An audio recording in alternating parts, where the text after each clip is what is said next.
तू ही रे माझा मितवा मालिकेच्या आजच्या भागामध्ये आपण पाहणार आहोत.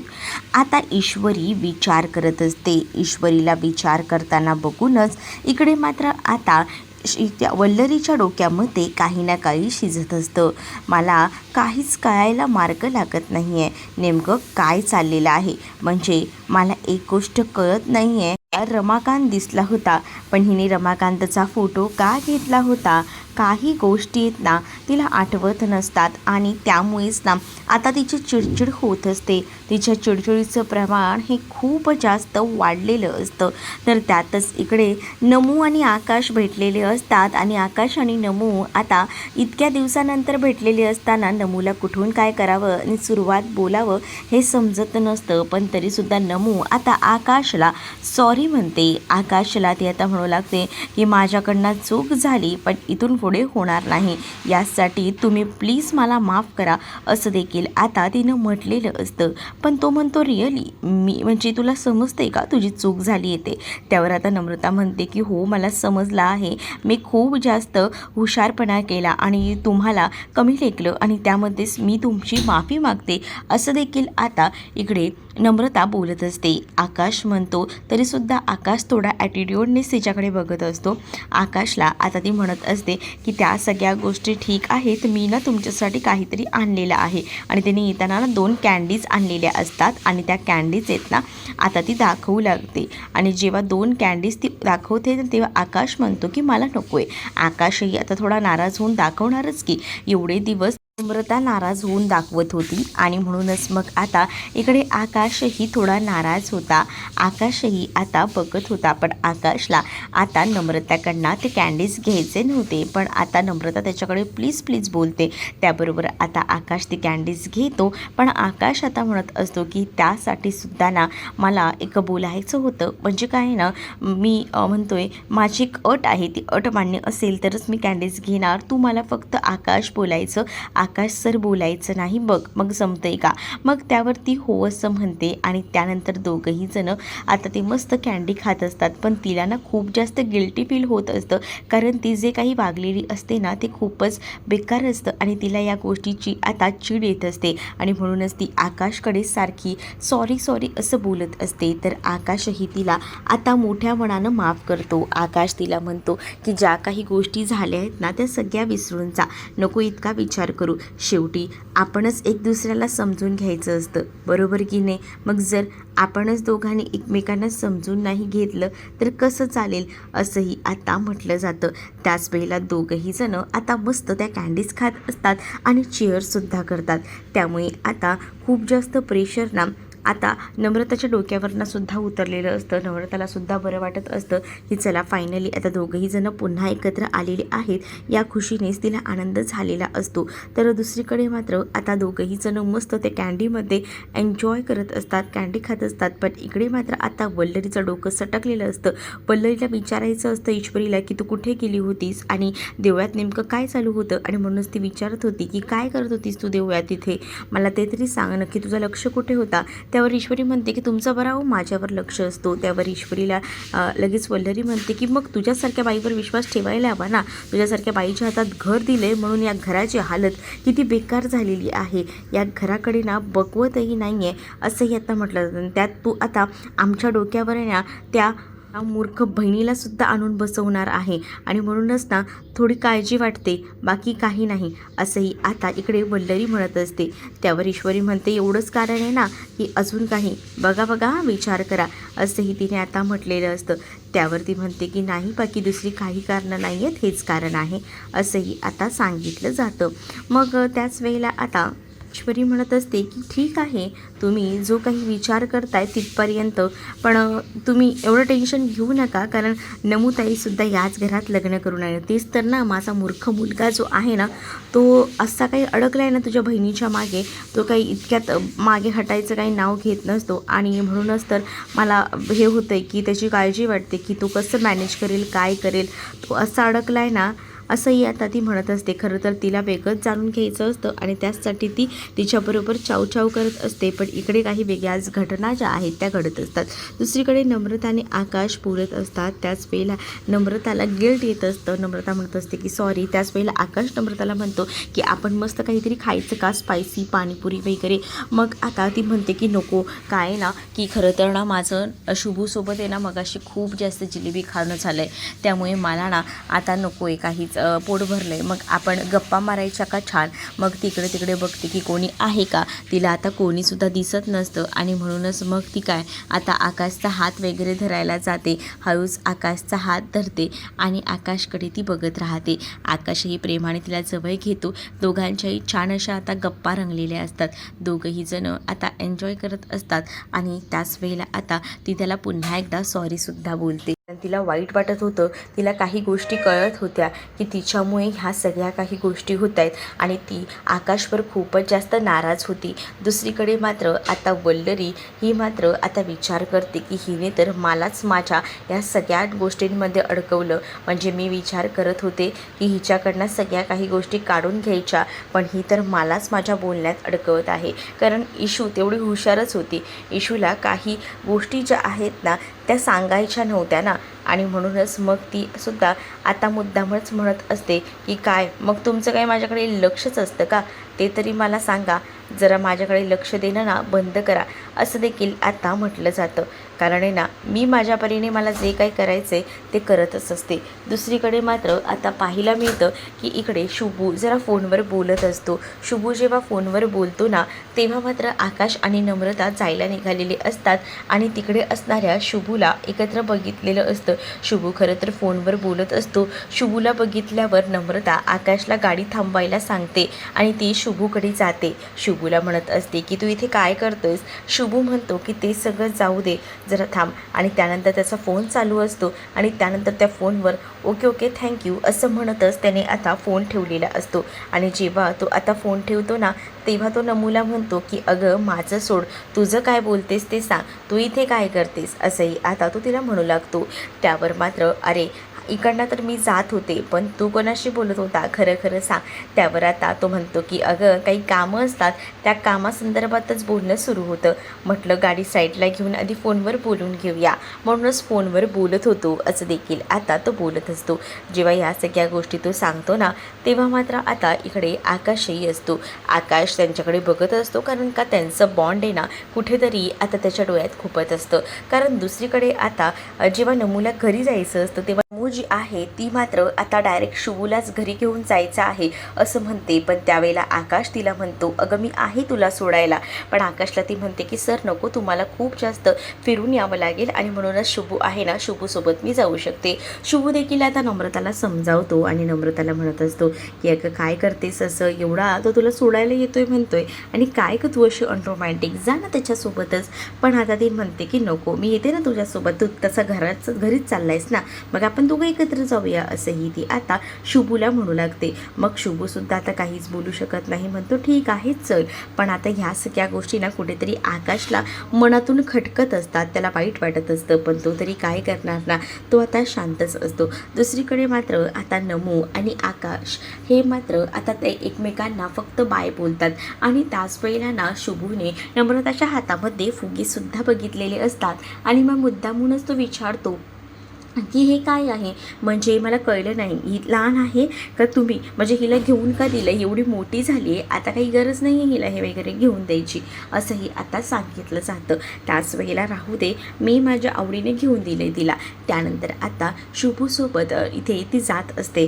पण आता खूप जास्त हर्ट व्हायला झालेलं असतं ते म्हणजे आकाशला असं वाटत असतं की निदान माझ्यासोबत जास्तीत जास्त वेळ नम्रताने घालवायला हवा. पण नम्रता घरी जाताना सुद्धा त्याच्यासोबतच जाते गाडीवर बसून. ही कुठेतरी गोष्ट ना त्याला आवडलेली नसते आणि त्यामुळे तो थोडा नाराज झालेला असतो. दुसरीकडे आता दुसऱ्या दिवशी सकाळी ईश्वरी देवळात जाऊन पोचलेली असते.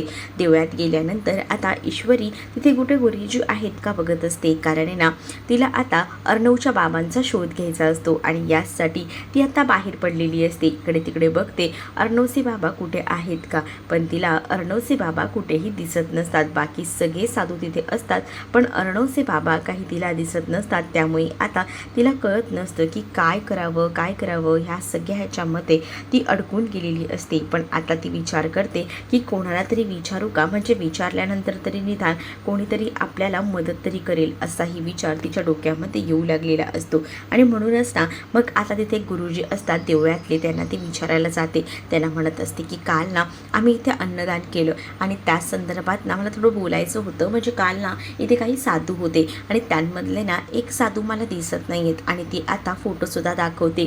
त्यावर ते गुरुजी म्हणतात की आम्ही असं कोणाबद्दलही काही सांगू शकत नाही आणि मला तर आता तरी सध्या वेळ नाही आहे, त्यामुळे मी तुमच्याशी बोलत बसत नाही आहे असंही आता तो तिला म्हणत असतो. इशू त्यांना फोर्स करत असते की सांगा ना, खरं तर मी ह्यांना खूप जास्त शोधत आहे, प्लीज प्लीज तेवढी मदत करा असं देखील इशू म्हणत असते. पण तरीसुद्धा इशूचं ते ऐकायला तयार नसतात. इशूला ते सरळ म्हणतात की सॉरी पण आम्हाला नाही माहिती असंही आता ते बोलू लागतात. त्यावेळेला इशूचा मूड ऑफ होतो, कारण इशूला असं वाटत असतं की काहीतरी आपल्या हाती लागेल, कारण ना इशूला वाटत असतं की काही झालं तरी कोणीतरी का होईना आपल्याला भेटायला हवं आणि तसाच ती विचार करत असते. पण तिला रमाकांतचा काही पत्ता लागत नसतो. गुरुजींनीसुद्धा तिला हवं तसं उत्तर दिलेलं नसतं आणि त्यामुळेच ना थोडं असं हर्ट झाल्यासारखं झालेलं असतं की काय करावं हे सुधरत नसतं. पण आता ती स्वतःची जिद्द सोडलेली नसते. तिने इकडे तिकडे ती आता शोधायचा प्रयत्न करणारच असते, कारण तिला काही खरं खोटं जे काही आहे ते सिद्ध करायचं असतं आणि यासाठी तर तिने आता विचार केलेला असतो. दुसरीकडे मात्र आता इकडे शुभू आणि त्याचसोबत जे सुप्रिया आहे ते बोलत असतात. तर तिकडे आता नमू असते. मुद्दामून ना शुभू नमूची मजा घेत असतो. म्हणजे सुप्रियाला तो सांगत असतो की तुला माहिती का कोणीतरी आज भेटायला गेलं होतं आणि मग आता कसं वातावरण एकदम थंड झालेलं आहे, बघितलंस का, आणि तेव्हा किती तापलेलं होतं गं वातावरण, असं बोलून तो आता मजा घेत असतो. जेव्हा तो एवढी मजा घेत असतो ना तेव्हा मात्र आता तो बोलत असतो की हां बघितलंच हे असं असतं, म्हणजे आधी एवढं गरम व्हायचं आणि मग नंतर सगळं काही विसरून एकमेकांना माफ करून टाकायचं, हे काय ना. मग आता दुसरीकडे मात्र तुला काय जातं आहे रे, माझा प्रॉब्लेम आहे ना, आम्ही दोघंही एकमेकांना समजून घेतो ना, मग तुला काय आहे. मग दुसरीकडे मात्र अगं हिला तर मी कधी ना त्यांच्याकडे जाताना सुद्धा बघितलं नाही, ही इथेच असते आणि बाहेरच भेटत असते, हिला काही घरी जायची परवानगी नाही का त्याच्या. आहे ना, का नाही आहे मला घरी जायची परवानगी, आहे मला परवानगी, पण मी जात नसते. असं का, अगं तुझा साखरपुडा झाला आहे, तू त्याच्या आईला वगैरे भेटतेस की नाही, मुळात त्यांना त्याच्या आईला मी आवडतच नाही, मग मी त्याला भेटण्याचा प्रश्नच येत नाही ना घरी जाऊन, असंही आता ती म्हणत असते. अगं पण आई आवडत नाही म्हणजे तिला तू आवडत नाही आहेस, पण तू जरा घरी जाऊन जरा सगळ्यांबरोबर मिळून मिसळून राहायचं, मग सगळ्या काही गोष्टी नीट होतील ना, पण तू तसं काहीच करत नाही आहे. आणि दुसरीकडे मात्र काय गं ती कशी आहे आई, असं सुप्रियाला विचारलं जातं. पण सुप्रिया म्हणते मलाही बाबा याबद्दल काही माहीत नाही, कारण त्यांची माझी भेट झालेली नाही. त्यावर आता इथे लगेच शुभू म्हणतो की काय भेट झालेली नाही. आता तो तर चकित पडलेला असतो, कारण त्याला असं वाटत असतं की शेवटी मुलीचा साखरपुडा होणार म्हटल्यावर जे मुलाकडचे आई बाबा आहेत तर भेटणारच, पण इथे नवल असतं, इकडे कोणीही भेटलेलं नसतं आणि त्यामुळेच आता तो हे सगळे प्रश्न विचारत असतो. त्यावर आता इथे सुप्रिया म्हणत असते की मलाही मुळात कळलं नाही की आम्ही कधीच भेटल्या नाही आहेत, त्यामुळे मला ना त्यांची भेट घेणं राहिलंच आहे. पण हे सगळं काही वेगळंच वाटत असतं. पण इकडे आता या सगळ्यावर शुभू बोलत असतो, पण नम्रता नाराज होते. नम्रता म्हणत असते की तसं काही नाही आहे, बाकी त्या घरात आहेत ना सगळीच चांगली माणसं आहेत, ती एकमेकांना समजून घेतात आणि ती माणसं समजून घेतात ना, म्हणूनच मलाही या सगळ्या गोष्टी आवडतात असंही ती म्हणत असते. आणि जर काही झालं असेल घाई गडबडीत तर होईलच ना, होऊ दे, पण मला माझ्यापेक्षा ना बाकी सगळीजणं माझ्यासाठी मदत करतात, माझ्यासाठी जे पाठीशी उभे राहतात. बाकी घरात इतरही लोक आहेत की जरी आकाशच्या आवडीला मी आवडत नसले ना तरीसुद्धा मला सगळीजणं आवडतात, बाकी सगळीजणं मला समजूनही घेतात, तर त्यात काय एवढं, असंही आता नमू जी आहे ती बोलत असते. पण दुसरीकडे मात्र ज्या पद्धतीने शुभू बोललेला असतो ना, ती पद्धत जी आहे ती आता कुठेतरी इथे असणाऱ्या सुप्रियालासुद्धा पटत असते. सुप्रियासुद्धा म्हणत असते की तुझं एकदमच बरोबर आहे, पण या सगळ्या विषयांतर मग वाढत जाणार असतं, म्हणूनच आता ती शांत बसते. दुसरीकडे आता इशू किचनमध्ये काम करत असते. आणि तेवढ्यातच अंजली तिथे येते. अंजली आता आपल्या बाळाला झोपवायचा, शांत करण्याचा प्रयत्न करत असते, पण अंजलीचं बाळ काही केल्या शांत होत नसतं. त्यामुळे आता अंजली एकदमच मोठ्या द्विधा मनस्थितीत अडकलेली असते. बाळाला कसंबसं ती शांत करायचा प्रयत्न करते, पण बाळ काही केल्या आता शांत होतच नसतं. मग इशूचं नजर जाते. इशू विचार करते की मी बाळाला हातात घेऊ का, पण या सगळ्या गोष्टी अंजलीताईंना आवडतील का, अंजलीताई काय रिॲक्ट करतील, असाही विचार ना आता डोक्यामध्ये येऊ लागलेला असतो. आणि त्याचमुळे ना आता इशू विचार करते की बाळ पण रडायचं थांबत नाही आहे. त्यापेक्षा आता ती विचार करते आणि म्हणते की मीच जाते, म्हणजे निदान बाळ तरी शांत बसेल. दुसरीकडे आता इकडे जो शुभू असतो तो म्हणत असतो की आज काय वातावरण एकदम थंड थंड आहे, कारण सुप्रिया किचनमध्ये काम करत असते, तर दुसरीकडे नमू जी आहे ती मात्र आता आपल्या मोबाईलमध्ये टाईमपास करत असते. तेवढ्यातच तिथे आता शुभू आलेला असतो आणि शुभूला काही लॅपटॉपवर काम असतं आणि तो करत असतो. त्याच वेळेला आता इकडे नमू त्याला विचारत असते की नेमकं तू काय काम करतोस रे. त्यावर शुभू म्हणतो मी ॲडव्हर्टायझिंगमध्ये कॅम्पेन चालवायचं काम करतो, मला ना ही खूप मोठमोठी कामं येत असतात. आणि त्याच वेळेला आता नमू म्हणत असते तू ॲडव्हर्टाइजमेंटचं काम करतो, याचा अर्थ नक्कीच तुझी खूप मोठमोठ्या सेलिब्रिटींसोबत ओळख असेल ना. म्हणजेच बघ ना किती मोठमोठे सेलिब्रिटीज आहेत, क्रिकेटर्स आहेत, हे सुद्धा ॲडव्हर्टाईजसाठी तर येतच असतील ना. तर शुभू म्हणतो की हो येत असतात ना, काय त्यात नवीन, म्हणजे माझ्यासाठी हे काही नवीन नाही आहे, येत असतात लोक. आणि मग काय, मग त्यांचं कामही होत असतं. मग आता जी नमू असते तिला आता कोणाला ना कोणाला भेटायचं असतं. मग ती म्हणते की प्लीज ना मला सेलिब्रिटी लोकांना भेटायला घेऊन जाऊ शकतोस का तू, म्हणजे मलाही आवडेला कोणाला तरी भेटायला. मग आता आपला रोहितची ॲड असते का, हो मग असते ना, आपला रोहित असतो ॲडमध्ये. मग अरे यार मला ते आपला रोहितला भेटायचं आहे, प्लीज प्लीज मला तुझ्यासोबत घेऊन जाशील का, असा नमुना आता हट्ट करू लागते. त्यावर शुभू म्हणतो की बरं ठीक आहे. पण त्याच वेळेला ना दुसरीकडे मात्र आता सुप्रिया त्या दोघांकडे बघत असते आणि मग सुप्रिया म्हणत असते की नमू त्याच्या कामाच्या ठिकाणी कुठे तू जबरदस्ती करतेस, त्याचं काम कुठे आणि तू कुठे जायचं बोलतेस, नको आपल्यामुळे ना त्याच्या कामात ना कोणताही प्रॉब्लेम यायला नको, असंही आता वाटत असतं. आणि म्हणूनच ती आता तिला ओरडत असते आणि तिला म्हणत असते की नको नको त्याच्याबरोबर कुठे जायला. पण शुभू म्हणतो की नाही राहू दे ना, तसंही मी बाहेर जास्त असतो आणि बाहेर जेव्हा जास्त असतो ना मी तेव्हा चालतंच की, तेव्हा माझी काही हरकत नाही आहे, असू दे मी तिला घेऊन जाईन, तिला भेटायची इच्छा आहे ना, असं देखील आता शुभू जो आहे तो सुप्रियाला बोलत असतो. सुप्रिया म्हणते की बरं ठीक आहे बाबा, बघा दोघंही जण एकमेकांना कशी ती समजून घ्या. पण आता ना त्यांची दोघांची बोलताना हळूवारपणे वादही होतात, म्हणजे नेहमीप्रमाणेच तो दोघंही जण अगदीच टॉम अँड जेरीप्रमाणे भांडत असतात. दोघंही जण जेव्हा अशी हटके स्टाईलने भांडतात ना, तेव्हा मात्र आता इकडे त्या दोघांची थोडी मजा मस्करी सुरू असते. लांबूनच सुप्रिया त्या दोघांनाही पाहत असते की ह्यांची काय मजा मस्करी सुरू आहे ते. आणि जेव्हा एवढी मजा मस्करी सुरू असते ना, तेव्हा मात्र सुप्रियाचं लक्ष त्या दोघांकडेही असतं. मग सुप्रियाच्या मनात नाही ते विचार येऊ लागलेले असतात. म्हणजेच ना आता सुप्रिया विचार करत असते, सुप्रिया म्हणत असते की ह्या दोघांचंही नातं किती सुंदर आहे ना, म्हणजे या सगळ्या गोष्टी मला आधी का नाही कळल्या. म्हणजेच ती आता विचार करते की हे दोघंही जणं किती दोघं एकमेकांना समजून घेतात आणि हे दोघांचंही एकमेकांना समजून घेणं खूपच छान आहे. पण मी या दोघांबद्दल आधी का नाही विचार केला, असंही कुठेतरी आता वाटायला लागलेलं असतं. आणि जेव्हा या सगळ्या गोष्टी वाटत असतात ना, तेव्हा मात्र आता सुप्रियाच्या मनामध्ये एक नाही तर अनेक विचार येतात. म्हणजे सुप्रियाला असं वाटत असतं की आपणच कुठेतरी विचार करायला चुकलो की काय. म्हणजे ती विचार करत असते की जर या दोघांमध्येही काही घडलं असतं तर किती छान झालं असतं ना, असा विचार ना तिच्या डोक्यामध्ये येऊ लागलेला असतो. आणि म्हणूनच ना ती इकडे तिकडे बघत असते आणि त्याच वेळेला त्या दोघांबद्दल एक वेगळाच विचार करते. म्हणजे आकाशच्या जागी ती त्या शुभूला नमूसाठी बघत असते, कारण ते दोघंही जण लहानपणापासून एकत्र वाढलेले होते आणि त्यांचा बॉन्डही खूप छान होता. दोघंही जण एकमेकांना छान हसून खेळून का होईना समजून घ्यायचे. आता त्या दोघांची भांडणं होत असतात, त्यावेळेला सुप्रियाला हे सगळं काही वाटत असतं. पण नंतर सुप्रिया जी आहे ना ती भानावर येते आणि मग सुप्रिया विचार करते की काय विचार करते मी, हा सगळा नाही हा विचार करून उपयोग नाही, कारण ऑलरेडी आता नमूचा साखरपुडा झालेला आहे. तरी सुप्रिया हा विचार करत असताना ती आता स्वतःला थांबवते, कारण ह्यांची भांडणं बघून आहे ना तिला वाटत असतं असतं की काही झालं तरी दोघं एकमेकांशी भांडतात आणि पुन्हा एकत्र येतात, पण हे दोघं जे एकत्र येतात ना ते खरंच खूप चांगलं आहे असाही विचार ना आता तिचा सुरू असतो. पण नंतर ती जो काही विचार आधी करत होती ना की नमू आणि आकाशच्याबद्दल, नमू आणि शुभू, तो विचार शेवटी ती काढून टाकते. कारण तो विचार तिला काढणंच गरजेचं होतं, कारण तिच्याकडे आता ऑप्शन नव्हता. कारण ऑलरेडी नम्रताचं प्रेम आकाशवर होतं आणि त्याच्यासोबत त्याचा साखरपुडासुद्धा झालेला होता.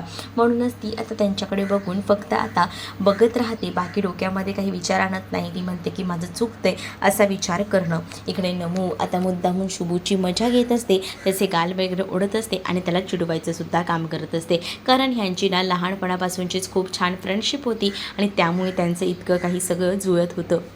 अंजलीचं बाळ रडत असतं, ते काही रडायचं थांबत नसतं. मग इशूला राहवत नाही. इशू पुढे येते आणि इशू म्हणत असते की अंजली ताई, 1 मिनटं देता का बाळाला. मग अंजलीसुद्धा आता न डगमगता लगेचच बाळाला इकडे मात्र इशूकडे देऊन टाकते. इशूकडे जेव्हा ती बाळाला देते तेव्हा इशूच्या हातात ते बाळ येतं. अंजली उभीच राहते तर इशू आपल्या बाळाला हातात घेऊन येणार आता मात्र त्याला खेळवायचा, त्याला शांत करण्याचा प्रयत्न करत असते आणि ती म्हणत असते काय होतंय आज बाळाला काही चिडचिड होते का मामासारखी, अशी आता ती त्या बाळासोबत बोलत असते अगदी प्रेमाने. जेव्हा ती बाळासोबत बोलत असते ना तेव्हा मात्र आता अंजलीसुद्धा चकित झालेली असते, कारण ते बाळ ना जे रडत होतं ना ते रडायचं सुद्धा थांबलेलं होतं. कारण इशूच्या कमालीमुळे, इशूने जे काही म्हटलेलं असतं ना बाळासोबत गप्पा मारत होती त्यामुळे बाळ एवढ्या वेळ रडत होतं, ते बाळ चक्क आता शांत बसलेलं होतं आणि इकडे तिकडे आता ते बाळ टुकूर टुकूर बघत होतं आणि त्यामुळे अंजली अवाक झालेली असते. कारण अंजलीकडनं